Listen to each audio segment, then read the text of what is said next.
Mimi naitwa Mwalimu Deogracius Kipao, ndio mkuu wa shule ya Chokaa Sekondari ambayo inapatikana katika wilaya ya Chunya.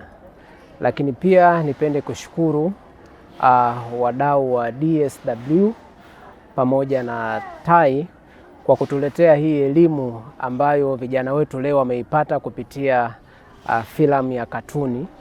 Wameweza kujifunza mambo mbalimbali ambayo haya yote waliojifunza kwao yana faida kubwa sana, maana yatawawezesha katika kukamilisha ule mzunguko wao wa elimu.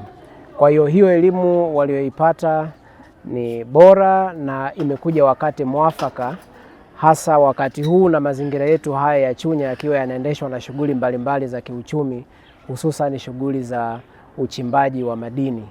Kwa kweli kwenye shughuli hizi tunawapoteza wanafunzi wengi sana ambao wanakatisha masomo yao, wavulana lakini pia kwa watoto wa kike, wote wanaenda kujiingiza katika shughuli hizo za uchimbaji na kusababisha kukatisha masomo yao.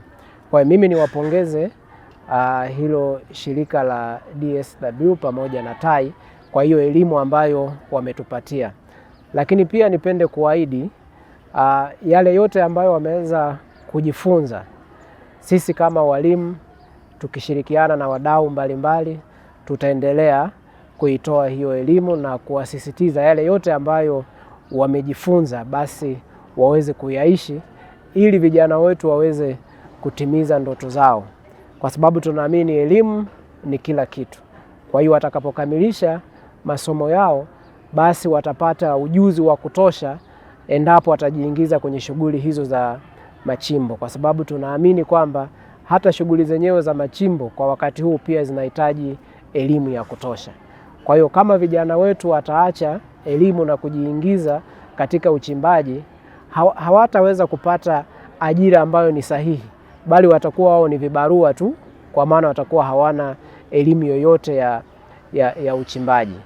Kwa hiyo mimi nipende kutumia nafasi hii kuwashukuru tena na tena, lakini pia ndugu zetu wa DSW tuwakaribishe tena katika wilaya yetu na hasa katika shule yetu ya sekondari Chokaa kuendelea kutupa elimu zaidi ili vijana wetu waweze kubaki shuleni.